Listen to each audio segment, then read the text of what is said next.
Então, eu estou aqui para contar para vocês uma história. Essa história começa com um médico um pouco mais jovem que esse, no seu consultório, atendendo uma paciente com uma doença específica do rim, chamada doença policística renal. E esse médico, também pesquisador aqui do Hospital São Lucas da PUC, tinha um estudo clínico justamente abordando essa doença policística renal. E aí, ele falou para a paciente, olha, nós temos um estudo clínico sobre isso, na época não tinha medicação para poder retardar a progressão da doença policística. Falei, nós vamos te colocar nesse estudo e tu vai ter a oportunidade de usar uma droga que não está no Brasil, que tem um custo elevado, mas que tu vai ter a chance, então, de participar voluntariamente de uma pesquisa e ter acesso a isso. E aí, eu, no caso, fui atrás para ver se nós poderíamos colocar essa paciente e o estudo estava fechado, ou seja, não estava recrutando naquele momento. E eu pensei, bom, mas Porto Alegre, Brasil, Estados Unidos, Europa, a gente conhece um monte de gente, eu vou ver onde tem um estudo clínico aberto para essa paciente. E aí eu fui para o Clinical Trials, fui para o Rebec, fui para todas as plataformas que eu conhecia e não encontrei. E até hoje, essa paciente não entrou no estudo clínico nenhum. Aquilo, ao mesmo tempo que me gerou uma frustração, me fez despertar um propósito. Eu pensei, eu vou desenvolver um instrumento que eu aqui, médico, ou o paciente mesmo, possa, nesse momento dessa consulta, olhar doença policística, botar a idade, a creatinina e dizer, tem um estudo para ti lá no Hospital de Clínicas, ou tem um estudo para ti em Boston, como aconteceu já aqui em Porto Alegre, a gente sabe, e eu cito esse caso que é de público, né, todo mundo sabe, do Davi Coimbra, aquele jornalista famoso, que, na época do seu diagnóstico, fez o contato com o nosso pró-reitor de inovação, professor Aldi, que ele fez contato com a PUC, com a oncologia, e a oncologia da PUC, por acaso, tinha um aluno lá em Boston que recebeu o Davi, ele entrou no ensaio clínico e ele viveu mais 8 anos por causa da pesquisa que ele teve chance. Então, essa história é legal de contar, ao mesmo tempo que a gente pensa, imagina se o cara fosse lá da minha cidade, lá de Frederico Westphalen, e não conhecesse ninguém. Esse cara nunca ia ter chance. Então, é para isso que eu pensei, vamos fazer isso. Só que a vida nos leva a diversos compromissos e essa ideia ficou meio de lado. E aí, um ano depois, eu estou no South Summit, tomando uma cerveja com meu sobrinho e sócio agora, Matheus. E aí a gente ficou falando, o Matheus, um jovem advogado, pensando, olha, eu tenho vontade de desenvolver uma coisa, ter um propósito, desenvolver uma solução, mas eu não estou muito ligado nessa coisa de inovação. Eu sou professor de inovação daqui da Escola de Medicina, a gente ensina para os alunos como desenvolver um problema e tudo mais. Eu falei, vamos fazer isso aí. Eu tenho a vontade, eu tenho a ideia, mas eu não tenho o tempo e a dedicação. E ele falou, não, vamos fazer. Só que a gente não sabia nada disso. Onde é que nós vamos começar?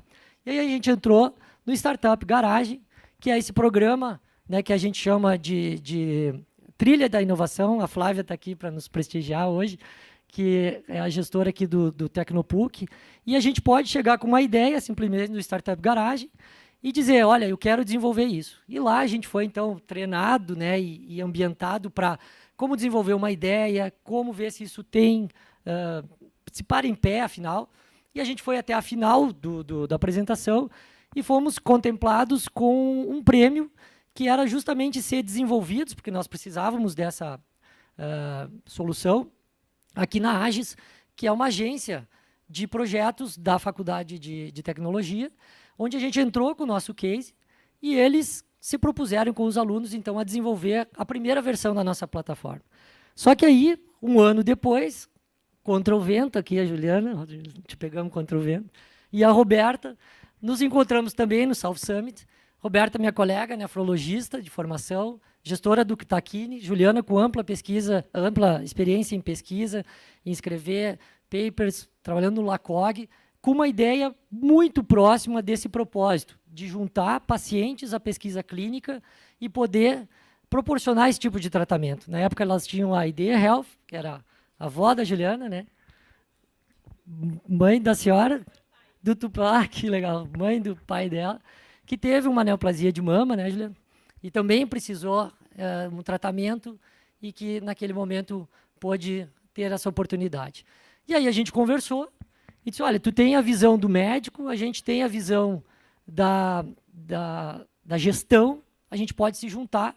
E aí surgiu, então, a Let Me Trial, que é essa startup que hoje aqui nós estamos lançando a nossa plataforma e que a gente tem um grande prazer de apresentar para vocês o que a gente idealizou, o que a gente investiu e o que a gente já vem trabalhando, inclusive. Nós temos, dentro dessa nossa história, a jornada da Roberta, que fez uma formação no MIT e levou o nosso case para lá, e o professor Fernando Arbache se interessou muito por essa ideia e resolveu se juntar a nós nesse projeto. Ele vai vir aqui, esperamos que sim, para falar para nós sobre inteligência artificial, mas enquanto isso, então, eu vou falar sobre a nossa plataforma. Porque a gente já está rodando, a gente já tem clientes e a gente quer pluralizar, a gente quer tornar isso popular para todo mundo ter acesso. Nos perguntam assim, tá, mas como é que vocês sabem quais os estudos clínicos que tem aberto no Brasil? Então, a gente usa essa plataforma que chama Clinical Trials, onde estão todos os trials registrados do mundo inteiro no governo americano, no NIH, e a gente desenvolveu um API, um instrumento que puxa esses trials com todos os critérios de inclusão e de exclusão e dá uma breve descrição e alimentou a plataforma baseado também em tudo que está acontecendo no Brasil. Hoje em dia nós estamos focados especialmente em oncologia e em hematologia, que são as duas áreas que são mais talhadas, são mais propensas a já fazer isso meio que automaticamente, porque muitas vezes tu faz um tratamento oncológico, a primeira linha falha, né? Eu tenho a minha advisor em casa, a Helena, que é oncologista, então a minha esposa também passa por isso todos os dias e faz isso de maneira manual. Ela tem que mandar um WhatsApp para o amigo, tem que escrever um e-mail para alguém lá do contato dela para fazer isso aí. Então, a gente mapeou todos os centros de pesquisa do Brasil que têm estudos clínicos, né, e só em oncologia nós temos aí 218 estudos abertos atualmente. E o grande desafio disso é saber assim, o estudo realmente está aberto, né? Porque nada mais frustrante do que a gente selecionar um paciente, encaminhar para o centro e chegar lá e dizer, a gente não está recrutando, mais ou menos como aconteceu com a minha história. Então, a gente tem esse contato, tem um termo de parceria com esses centros e é o que a gente vem desenvolvendo até o momento. Então, nós criamos a plataforma que vocês podem acessar pelo site letmetrial.com, onde vocês vão inserir a doença, então, no momento, onco e hematologia, mas a gente quer expandir para todas as especialidades médicas. E aí, a gente consegue colocar aqui, por exemplo, nesse campo em branco, câncer de mama. Esse é o dashboard, onde vai aparecer câncer de mama. Nesse momento, a gente vai ter selecionado aqui 15 estudos de câncer de mama. Mas se a gente tiver a informação, por exemplo, se ele é um HER negativo em relação a receptor hormonal positivo, já vai cair, estreitar ainda mais. Como a nossa plataforma também é desenhada para paciente, a gente pode simplesmente colocar aqui, não sei, porque o paciente não vai saber se é HER positivo, negativo, né, uma coisa específica da mama. Mas se a gente clicar aqui, vai para a próxima questão, vai ser um pouco mais específico ainda, vai colocar assim qual é o cenário de tratamento, mas mesmo assim ainda pode ser não sei. E aí, nesse caso, baseado num caso real mesmo que a gente teve aqui, a gente buscou o georreferenciamento, né, colocar aqui Rio Grande do Sul, Caxias do Sul, um caso real que a gente teve aqui na Let Me Trial, e aí encontrar, então, 2 estudos, como vai aparecer aqui, e esse paciente pode ser, então, encaminhado.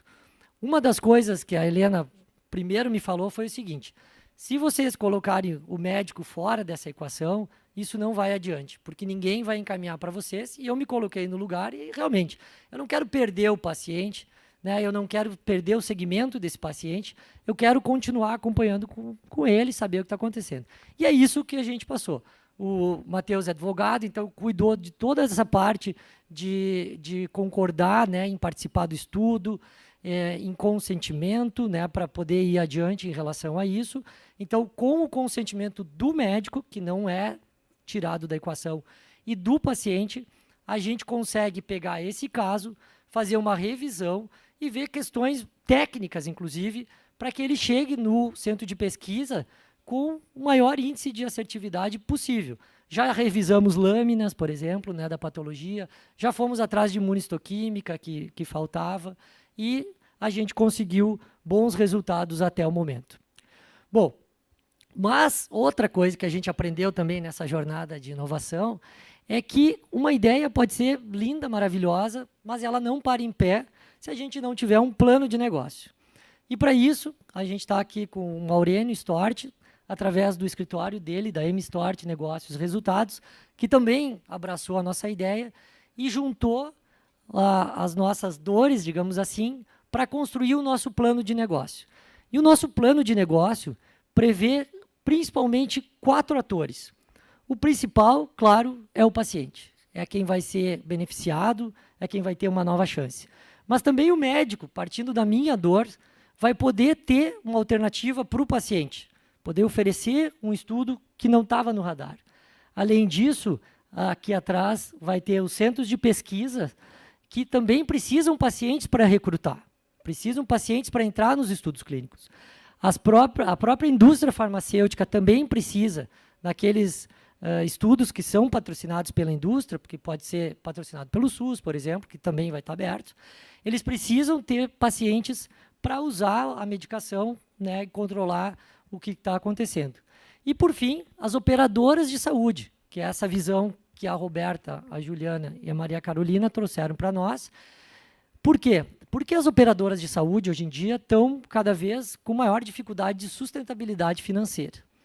E a gente percebeu que se um paciente da operadora de saúde entra no estudo clínico, a operadora não tem mais o custo daquele tratamento específico. Isso passa para o estudo. E, de novo, o médico não sai da equação.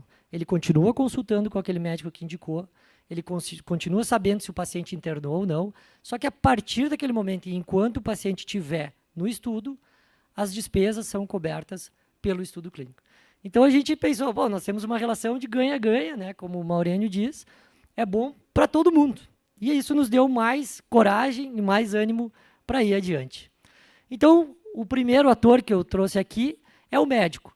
O médico que vai estar na frente do paciente, que vai poder fazer essa consulta de forma rápida, acessível, como até a gente fez analogia com os programadores, como se estivesse escolhendo uma roupa, né, com as características do... Aqui nós estamos botando a oncologia, mas pode ser para as várias outras áreas da medicina, e vai fazer isso em tempo real, com o paciente na tua frente. Isso vai facilitar muito o acesso e vai fazer com que o médico faça efetivamente isso. Eu trabalho também aqui no Hospital São Lucas, a gente atende consultoria e ambulatório do SUS, por exemplo. A gente tem um monte de paciente para ver. Ninguém para olhar isso. Então, a nossa plataforma quer trazer uma solução de rápido acesso. E outra coisa que a gente percebe, voltando de novo à minha cidade natal, lá em Frederico Westphalen, que o cara que não está ligado à academia, ou então não está ligado à inovação, não vai ter acesso a isso aqui. A gente quer que sim, que todo mundo tenha acesso. A gente conversou com a Joana, da inovação da Prefeitura de Porto Alegre, para colocar isso nos postos de saúde, que possa ter a mínima informação possível e o paciente consiga chegar lá. Esse médico também pode ser o médico assistente, mas também pode ser o investigador do estudo, que a gente chama de PI, ou subinvestigador. E esse cara, junto com o centro de pesquisa, vai fazer essa pesquisa, né, essa busca pelo paciente e trazer mais um paciente que pode ser, então, entrar no estudo. Dentro dessa perspectiva, a gente já está encaminhando pacientes para diversos centros de pesquisa aqui de Porto Alegre. Eu trouxe alguns aqui que a gente já encaminhou, claro, o Hospital São Lucas aqui, que é a nossa casa. O Hospital de Clínicas também já recebeu pacientes através da gente. O próprio Instituto de Pesquisa do Moinhos de Vento, da Santa Casa, do Ernesto, do Conceição, que eu não coloquei aqui também, e lá de Caxias do Sul, com um centro de pesquisa que os pacientes foram encaminhados através da busca que a gente tem nas 2 operadoras de saúde que a gente tem de parceria até esse momento. Então, esses 2 atores são fundamentais. O médico, enquanto assistente longe da academia, longe do centro de pesquisa, o médico dentro do centro de pesquisa, o próprio centro de pesquisa adotando essa solução, e também a própria indústria farmacêutica, que é quem, na maioria das vezes, financia os estudos clínicos.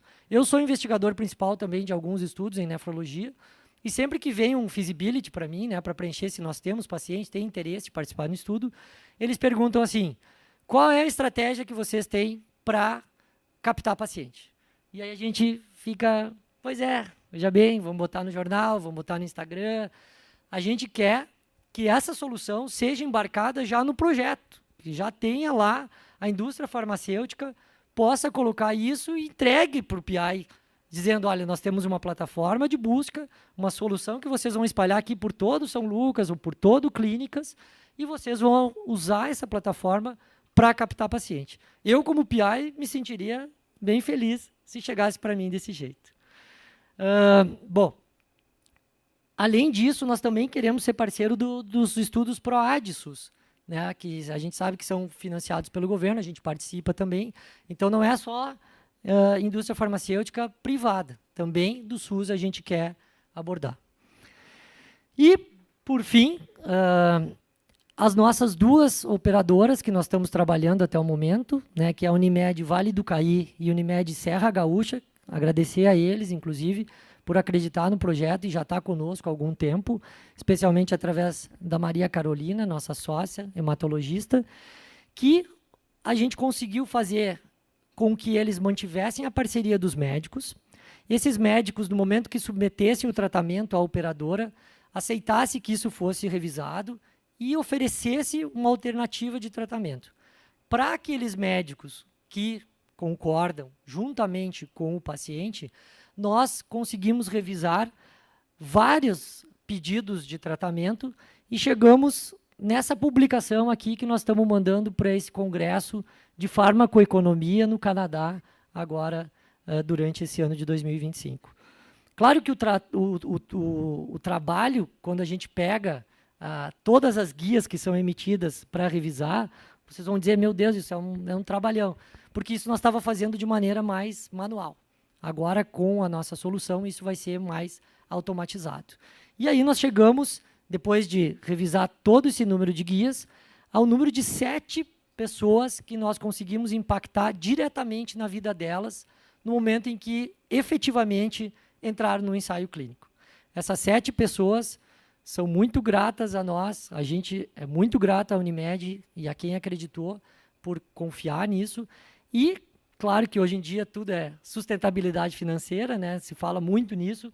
A gente tem, então, nesse tempo que a gente seguiu os pacientes até agora, um custo evitado estimado em R$740 mil, ou seja, aquelas pessoas que entrariam pela operadora, a operadora teria que pagar o tratamento, eles deixaram de gastar esse valor. Isso tudo com uma mordomia incrível, que a gente negociou com eles também, porque a gente se coloca como um concierge, ou seja, a gente conseguiu trazer pacientes da Serra com motorista privado, que passou o dia aqui fazendo a consulta. A gente fez o acompanhamento com o centro de pesquisa, agendou a consulta, fez com que eles levassem os blocos de parafina e chegasse lá, revisou critérios. Então, assim, a gente mostrou que é possível, certo? Então, aqui a gente tem esse custo evitado. No nosso modelo de negócio, isso representa 94% de redução de custo. Isso é um número também extremamente impactante, porque mesmo com toda essa mordomia, pagando os nossos honorários e ainda proporcionando o transporte para o paciente, eles deixaram de gastar 94% do que seria o tratamento convencional. Portanto, a gente encontra muito valor nessa solução. Mas tudo isso, de novo, retomando, não seria possível e não teria sentido nenhum se não fosse pelo paciente. O que a gente realmente acredita e quer impactar é o paciente. É ter aquele familiar da gente, ou aquele paciente que tu atende, que tu não tem o que oferecer, e tu possa ter uma pesquisa clínica na mão.